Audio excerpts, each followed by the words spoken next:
So after what seems like years of teasing, I remember seeing a big animation preview at Warhammer Fest 2019, Warhammer Plus finally went live. And I subscribed.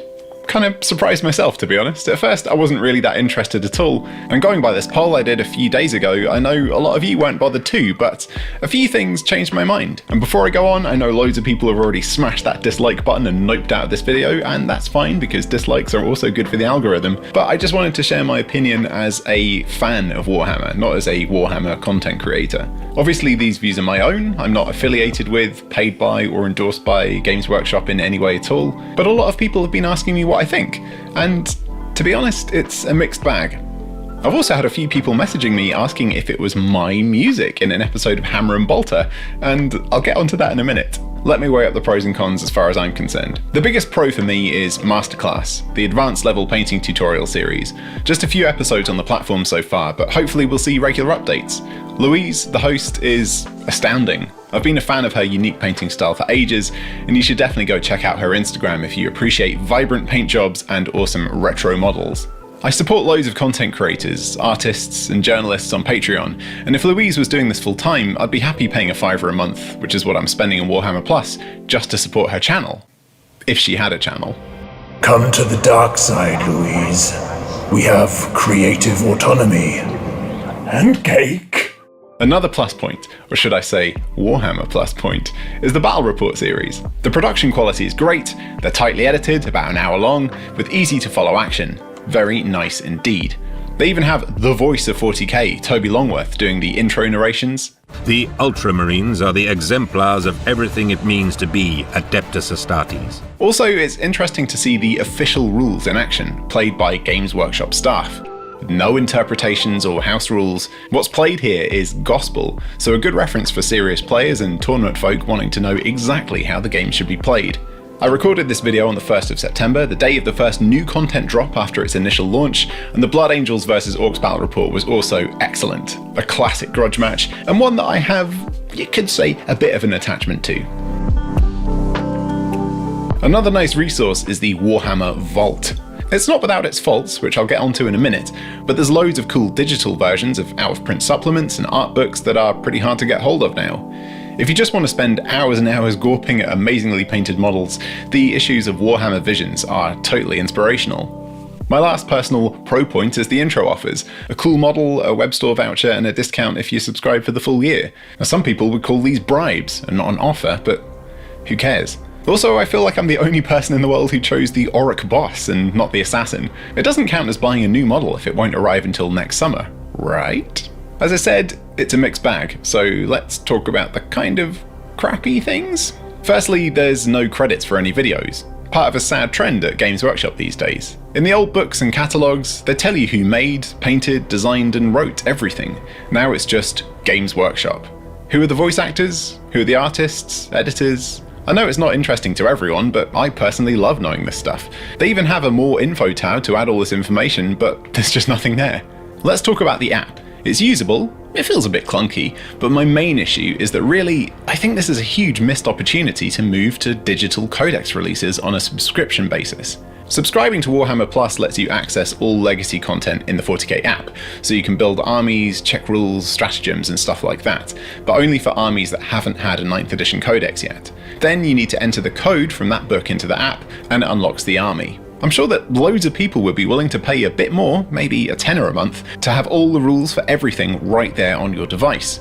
Then if people want a special version of the army's codex, go for it. Print a few fancy versions, but I think the majority of people will just want a one-stop shop for all rules and datasheets in the game. Also, if you're really busy with work or your personal life and you know you won't be able to play for a few months, you can cancel your subscription and rejoin.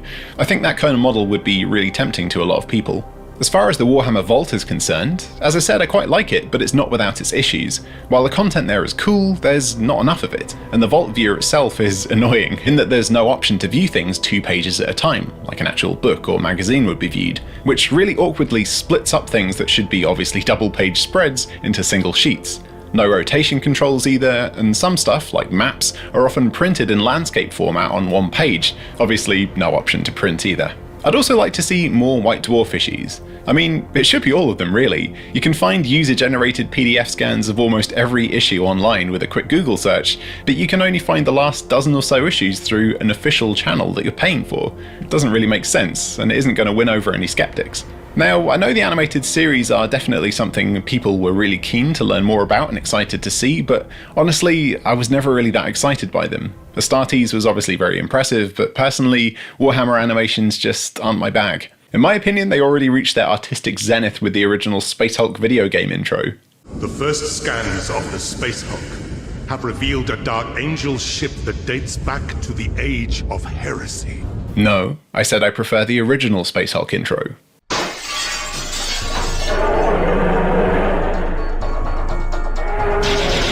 I said the original Space Hulk intro.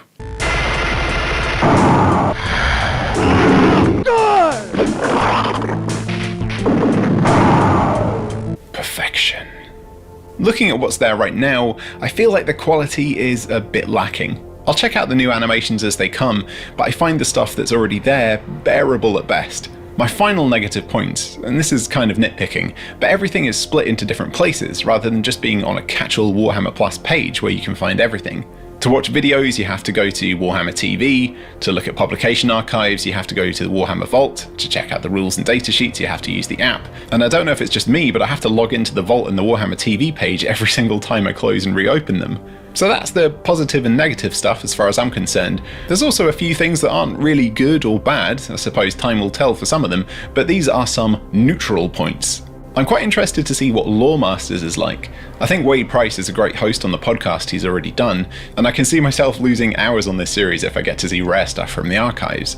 Another kind of neutral point is that there's just simply not much stuff on the service right now, but they're obviously putting so much energy into promoting it, it feels like they must have lots of stuff in the pipeline. From the huge push they're giving Warhammer Plus on social media, it looks like they're determined to make it a success.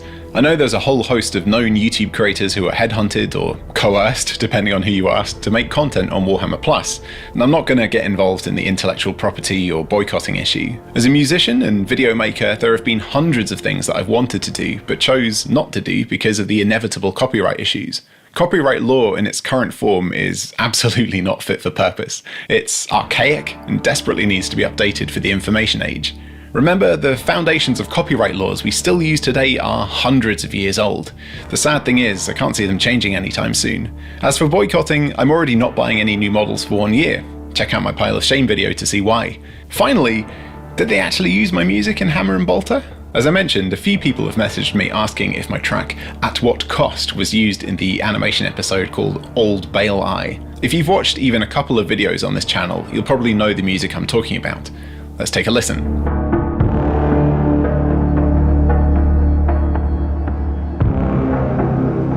And here's the bit from Old Bale Eye.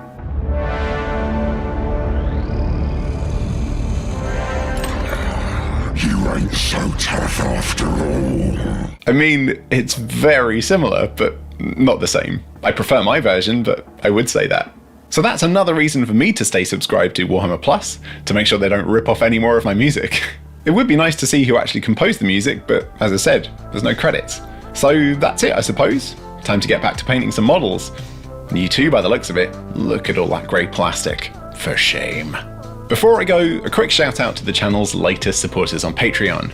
Jay Ross, Colin Doncaster, Pounce the Tiger, A Wild Owl Bear, Osric Bloodaxe, Alex Austin, Everyone Loves Robots, Queen's Wolf, Tad, Dano, Ben Cordes, Steep, Christopher Hare, Weremole3, William, Sir Perry, Dylan Willis, Javier Lopez, Simon Boardman, Ethan Field, Antibiotics, Joe Callow, Sam Neill, Moot Green, Strongbow Matt, Commander Bernard, Clem Fandango, Kid Survivalist, Gero Jamaldemne, Flippers13, Rife Virtue, Tim B, Darren Horn, Jake Moore, A Robot Named Fight, Brian Duda, Elridia, Craig Reveal, Michael H, Panny Mauser, Ben Yamis, Albert Goyen, Remy, Bren the Cow, Crispy and Whiskey Drinker.